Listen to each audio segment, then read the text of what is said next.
اور آپ کو اپڈیٹ کر رہے ہیں پاکپتن سے، جہاں پولیس نے مختلف اضلاع میں موٹر سائیکلیں چھیننے سمیت سنگین وارداتوں میں مطلوب ڈکیت گینگ گھیر لیے ہیں۔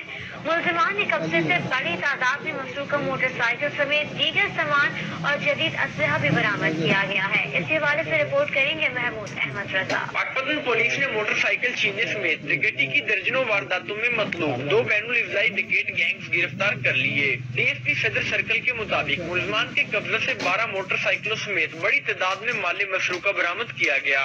ان سے 12 موٹر سائیکل برآمد ہو چکے ہیں، ان سے لاکھوں روپے کی نقد کی ریکوری کی گئی ہے اور ان سے اسلحہ ناجائز درجنوں کے حساب سے ہم نے برآمد کیا ہے اور ان کو آئندہ جیل بھجوایا گیا ہے۔ ایس ایچ او صدر کا کہنا تھا گرفتار ڈاکو پاکپتن سمیت پنجاب کے متعدد اضلاع میں پولیس کو انتہائی مطلوب تھے۔ ہم نے ان سے 5 لاکھ کے قریب جو ہے وہ نقدی اور جو مویشی ہیں وہ ریکور کر کے اصل مالکان تک پہنچائے ہیں، اور جو ان سے واردات کے دوران اسلحہ ناجائز استعمال کیا گیا تھا وہ بھی ریکور کیا ہے۔ صرف 12 جو ہے موٹر سائیکل برآمد کیے ہیں اور ابھی تک ان کی انٹروگیشن جو ہے عمل میں لائی جا رہی ہے۔ ڈی پی او پاکپتن نجیب الرحمان نے کارروائی میں حصہ لینے والی پولیس ٹیم کے لیے تعریفی سرٹیفکیٹس اور نقد انعام کا اعلان کیا ہے۔ پولیس کے مطابق ملزمان سے تفتیش کے بعد مزید گرفتاریاں بھی عمل میں لائی جائیں گی۔